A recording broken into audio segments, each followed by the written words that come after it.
Hi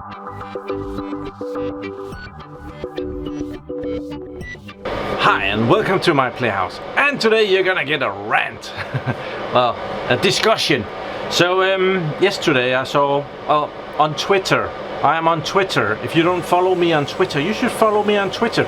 I'm funny on Twitter sometimes and post pictures of related and unrelated things. So yeah, on Twitter I saw that Lenovo was pushing their edge computing pretty hard, and I thought that was stupid, because for me computing is something that is best kept in the data center. And yeah, edge computing is something that you do when the other thing is not possible at all. There might be good scenarios for it. It's not something to strive for, it's something to try to avoid in my mind and optics, and that irritated me. So yeah, I thought we should have a rant about that. I actually only wanted to start the video out here so that it was something server related, because there's really no reason for this noise in this video. So let's go to the living room. Yeah, much more quiet for this. But edge computing, the idea of edge computing is to move the server stuff out in the production facilities and stuff. Yeah, they built some really nice hardware for that, but it's like you should really avoid that, because it's a dusty, noisy area where accidents happens. There's a lot bigger chance of damage your equipment out there. Someone cut a cable or hit it with a big metal something, than if it's in the data center. I got some bad vibes for this, because these companies, they try to make us feel like we are being left behind, and this is not the first time. They're like, oh, aren't you running edge computing yet? Or, oh, you're not on AI? But how do you run your business then? And the same thing with cloud computing. Oh, we have everything in the cloud, and we are cloud ready, and cloud, and it's just a swamp, right? There are always some good scenarios for that stuff, but the main scenarios and what everybody is running, usually you're better off just running that yourself. As said, there's always some scenarios where it makes better sense to have someone else run it. If you're a three-man company and you're running an IT business, it could make good sense to start out in the cloud, and as your business runs, it could be a better deal to have your own server somewhere. I have a very nice and fresh example of this. I was mining Chia, and at some point when mining these Chia coins, it became possible to join a pool. So I joined a Danish pool because I thought, well, this is close by. Joining a local pool, there could be some collaboration, or maybe we could do a meetup or something. Someone could help me and it would be in Danish, and well, something. Suddenly that pool didn't work anymore. Well, actually it worked. You could still deliver your Chia stuff and everything was actually working, but the stats wasn't working. So you couldn't see how much you were doing, and all the numbers was off. And it turned out that this pool was running all their stat servers on Amazon cloud, and suddenly Amazon had decided, well, you're doing crypto mining on our servers, that's not allowed, shut down. No, it's just doing stats and other operations. And yeah, then the service disk thing, and they couldn't get through, and working with the company on the other end and the server in the United States or wherever, and 3 days of messing around with that, and that pool was out of business. Had they been running on their own server, they would have worked day and night to fix that in the basement or wherever that server was. But now it was just on another end of an internet connection with a service disk that, well, wasn't very helpful. And right now we have a very bad situation in the world. I'm sure that if you're a Ukrainian or a Russian company, you're right now in a lot of trouble if you're on the cloud. Even if your main business is just serving the people at home, without the internet connection, or if Amazon shuts down your business from outside, oh, we're not gonna work with you anymore. Your business just died. So in that regards, a cloud solution might just kill you. Same thing with edge computing. If there is a fire in that factory where that server is sitting, you might have been way better off having that compute power sitting in the data center where the fire suppression system is, than in some factory facility where fires are much more likely to happen, or damaged cable or electric. It's much more normal for them to have like high voltage. So well, that can fry a computer system like nothing.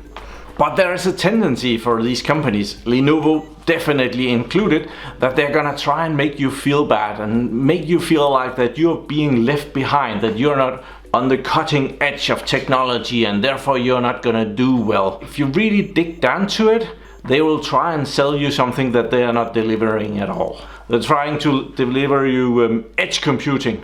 Yes, they deliver hardware for edge computing. They will try to sell you AI. Yes, they deliver hardware for AI. They will try and push cloud on you, even though they're better off selling you their hardware. But it's very much like they're trying to make you feel left behind, that you should really go and invest in some of this brand new technology, even if you don't know what to use it for. So more or less this rant is about be careful not to get pulled into this stuff. Edge computing, well, do you really need an edge computing? Do you need to have servers sitting out in the production facilities or whatever you're doing? Wouldn't it be much nicer to just have it all in the data center? Of course you need clients at your workplace. Everybody has a client, but that's not what we are talking about here. They're kind of talking about distributing the computing power out to the edges of the company, and that's a stupid place to have them. Of course, if you have a machine and it needs a computer, you will have a computer out there, but it would just be the controller for that machine, and that would be connected to the rest of the network. Actually, it would be really smart if the systems were in the data center and the thing out with the machine was just a dumb terminal. That would give you a higher uptime, and you wouldn't have to go out to the machine and firmware update and patch and stuff and worry about that out there. Way better to run that as a virtual machine somewhere and just have that dumb terminal out there. And then there's all the AI. Yeah, maybe AI is smart, but usually artificial intelligence is only needed if you don't have intelligence yourself. Yeah, it's for dumb people. Maybe not, but it's not as if you install a program and it's just smart. You install a program and then you have a lot of smart people telling this stupid program how to compute stuff, and you have to have other smart people sitting around saying, oh, now it did it right. Yeah, we can use that result for something. And then maybe it can do it 100,000 times afterwards and be fairly right, but it's not really easy peasy and just works. It is something that will cost a lot of resources, and maybe it will make those resources back in the other end, and it will cost you a lot of hardware because AI is pretty CPU or GPU heavy, so you need some very heavy machinery to lift that task. So that's where the companies make their money, but they need to sell you the AI before they can sell you the very expensive machines first. So don't fall for that. You have to do the calculations and figure out, do I really need to put a lot of resources into AI, and is it beneficial? It's not as if you can't do something smart without AI. Like a web shop. If I visit a web shop and look at a product, it's a very good thing for the web shop to show me products that other people that has watched this product has also been interested in. That might be an okay thing for the web shop to do. Oh, you've been looking at this hard drive. Then maybe you're interested in this disk controller, and I will get that at the... That's smart, but do you really need to spend $100,000 to have an AI do that? I think that can be done with less resources, really. I'm turning the camera around. Maybe we can say that I've come full circle. Cloud computing, it's actually okay to invest in a private cloud, to have cloud on premise, and it would also make good sense to run some stuff on your own location and have a cloud backup. So if your on-prem doesn't work, you can use the cloud, or you could do it the other way. You can run your stuff primarily on cloud and then have a local data center backup, so that if the cloud is unavailable, it only takes an internet connection to kill a lot of companies. If you remove the internet, just think about how many companies that would not exist in 3 weeks. they would just be wiped right off the face of the earth. It's a very good idea to make sure that you are not actually reliant on the internet connection, says the YouTuber. That's stupid, right? I wouldn't be here for long if it wasn't possible to upload videos. Luckily for me, the videos will stay there even if I don't upload new ones, but you probably get my drift. I don't know if you have noticed it, but a lot of companies go into the cloud and they come back from the cloud.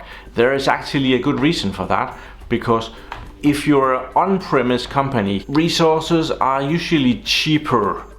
And when you then have to go into the cloud, you are much more mindful of what you're moving into the cloud, and you're not over provisioning your stuff as much. So as you're moving into the cloud, you clean up your act. Well, this server has 8 CPUs. Well, we can probably do with 2 out there because we have to pay for them now, cores. And well, the server has 200 gigabytes of storage, but it's only using 30 gigabytes. So okay, we can give it just 40 gigabytes and we're all good.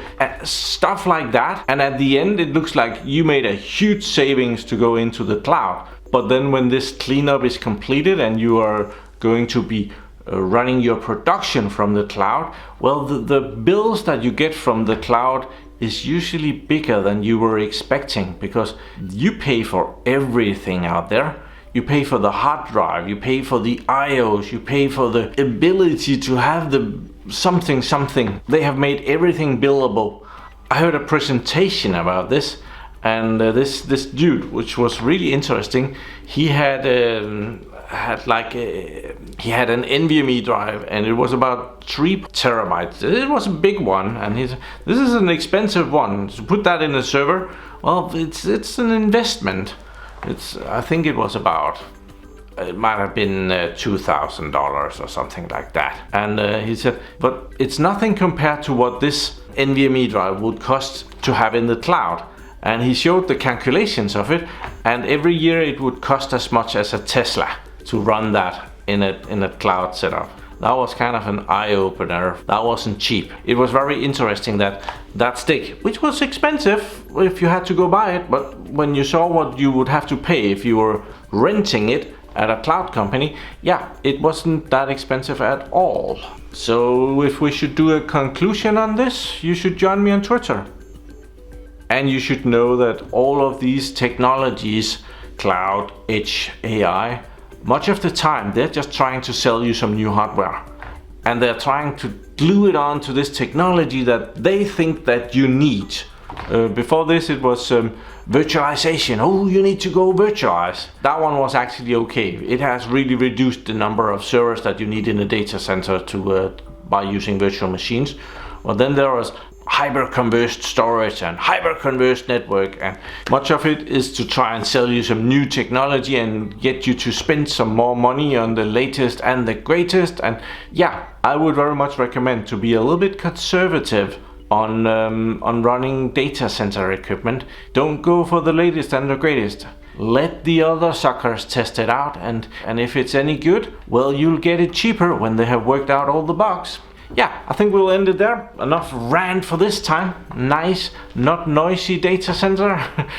I will very much enjoy if you will join me in the comments and tell me about your experience with AI, edge and cloud.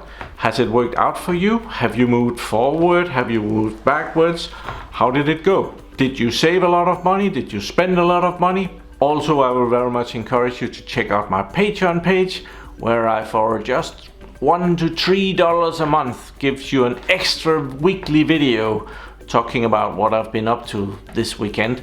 It's a nice way to support what I do here, and I have deliberately made it affordable. It's not as much a money machine as it is a community thing.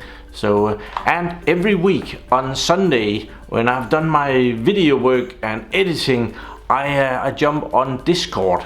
and my Patreons can come in there and they can live chat with me, video chat, so it's like a Zoom meeting just on Discord. So yeah, usually an hour to 2 Sunday night. So if that is something that you're interested in, it's actually only $1 to get that option. So if you want that, I'm selling my soul for $1. So, but thank you very much for watching my videos. Do subscribe to my channel. And don't be the guy that needs an AI to tell you not to go over the edge and into the cloud. Have a nice day.